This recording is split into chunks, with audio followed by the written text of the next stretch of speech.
Ladies and gentlemen, boys and girls, welcome to another exciting episode of Trigger Warning Radio. I am your host, the Kaiju Conservative, Democrat Congressman from New York. Representative Tom Suozzi has found himself in some hot water, ladies and gentlemen. It appears Representative Suozzi was caught on video at a March 12th town hall in Long Island calling for armed insurrection against Donald Trump. Now, what Representative Suozzi said was, it's really a matter of putting public pressure on the president. This is where the Second Amendment comes in, quite frankly, because, what if the president was to ignore the courts? What would you do? What would we do? Of course, Representative Suozzi then had to explain exactly what the Second Amendment was, which is no surprise because I'm sure the town hall crowd was filled with Democrats who wouldn't know a copy of the Constitution if it came up and bit them on the ass. So various Republicans have come out against Representative Suozzi and pointed out the fact that it really does sound like he's calling for armed resistance against President Trump. And in fact, he is, ladies and gentlemen. That's exactly what he's calling for. Why else would you bring up the Second Amendment when you're talking about putting public pressure on the president? The Second Amendment is the right to bear arms. Why would you mention that when you're calling for people to put pressure on him, if you're not talking about arming up and fighting the government, literally fighting the government? Now, Republicans have come out against this video and talked and basically said it's extremely disturbing. A National Republican Campaign Committee spokesman, Chris Martin, said this video is incredibly disturbing. It's surreal to watch a sitting member of Congress suggest that his constituents should take up arms against the President of the United States. Now, of course, Suozzi's political advisor, and his campaign, they deny that he was advocating for an armed insurrection. But of course, they also seem to double down on it because they included this quote from Thomas Jefferson in their response. And the response said, "What country can preserve its liberties if their rulers are not warned from time to time that their people preserve the spirit of resistance? Let them take arms." Which is, of course, a quote where Thomas Jefferson was calling for armed resistance. So yes, Representative Suozzi, you were calling for people to take up arms against the government. You were calling for people to violently resist the government. Now, ladies and gentlemen, I'm not surprised by any of this. You shouldn't be surprised by this either. Think back to when Steve Scalise, Representative Steve Scalise, was shot. The leftist psycho who had a plan to ensure that the Democrats would take control of the House of Representatives by gunning down as many Republican lawmakers as he possibly could. Think back to that time period, the time period immediately after that, ladies and gentlemen. How many Democrats were calling for increased gun control at that point? Now, you did have a few. You had a few people that were calling for increased gun control, but how many compared to, say, the time period we have now after Parkland? How many compared to that? Or how many compared to after Las Vegas? And how long did that go on, ladies and gentlemen?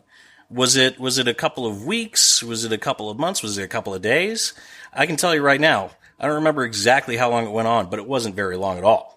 Maybe a couple of weeks at best. And then nobody talked about it at all. Especially when news came out about that hit list that shooter had that was filled with Republican names on that. Why do you think that is, ladies and gentlemen? Why do you think we didn't see as strident a call for gun control after that shooting as we have with other shootings? I'm going to answer that for you. I'm going to make it real simple. It's because that's what the left wants. ladies and gentlemen. That is exactly what they want. They want their followers gunning down Republicans.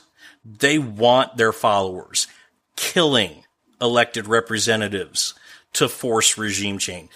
They want violent revolution and insurrection. You know, the proof is in the leftist pudding, ladies and gentlemen. Look at the rhetoric that they use, the dehumanizing rhetoric that they use. You know, their opponents, their political opponents, are not just wrong. They're not just incorrect on the issues, ladies and gentlemen. They're evil. They're bad people. They're not even people. They're Nazis. They're Russian bots. They're trolls. You know, they're demons. They're whatever. They love killing kids. They're cheering the deaths of children. You know, whatever rhetoric you want to you want to put at to look at, the left is calling for violence. The left is dehumanizing their enemies. Look at what happened when who was it? Richard Spencer. Look at what happened when he got punched.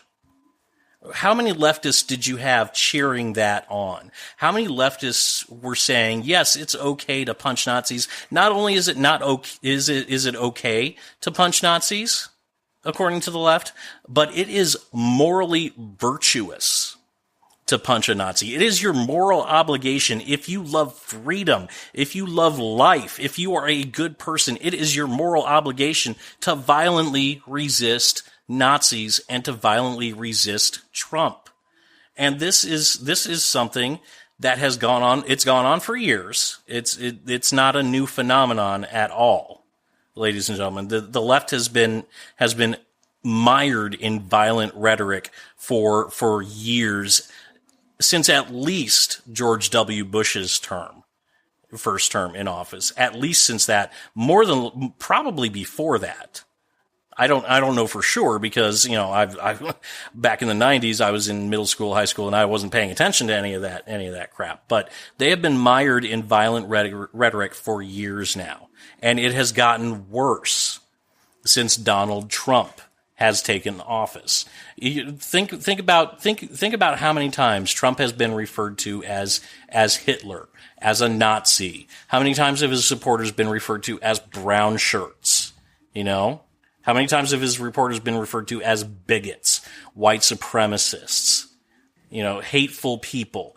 I remember the day after Trump's election, you know, my Facebook feed was filled with liberals whining about all the bigoted people, you know, all the bigots, all the racists, all the white supremacists that were coming out of the woodwork. You know, to hear them talk about it, it was as if it was 1930s KKK activity all over again. You know, this leads me back to a story that one of my Facebook friends told during the course of the election. You know, apparently his daughter came back from school crying because she was afraid that her brown friend was going to be deported if Donald Trump was elected president. And he went on to decry the hateful rhetoric and said, you know, what are we becoming?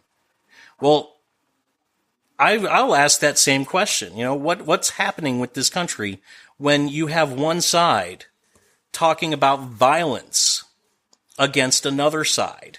When you have elected officials on that side, you have elected leftist Democrat officials calling for people, for their followers, to take up arms and violently resist the government. What is this country coming to when you have one side of the political debate that thinks it is morally virtuous to physically attack the other side?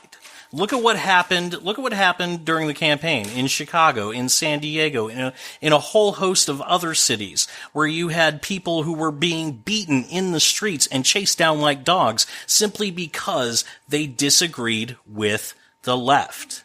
There is indeed a hateful rhetoric problem in this country, ladies and gentlemen, but it's not on the right. The left is the problem, ladies and gentlemen, and the leaders of the left instead of reining their followers in and calling for calm, are stirring them up. You thought 2016 was bad, ladies and gentlemen? Just you wait. Just wait until Trump starts running again for the 2020 election. I can guarantee you it's going to be 10 times worse than 2016 ever was. And you know what? It's going to get to the point where we won't have a peaceful transfer of power in this country because of the left.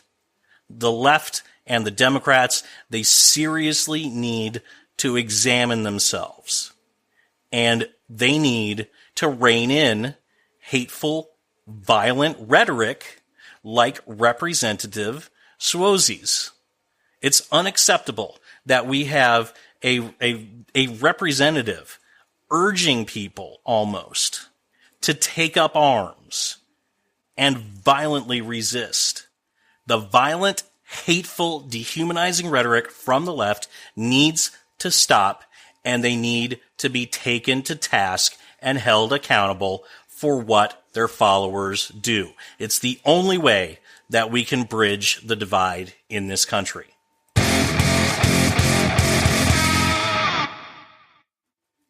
Hey guys, thanks so much for listening. If you liked what you heard, don't forget to hit that like button and subscribe to my channel. Both of these things do help me out quite a bit. What do you think about all of this? Let me know in the comment section below, and I will see you all next time.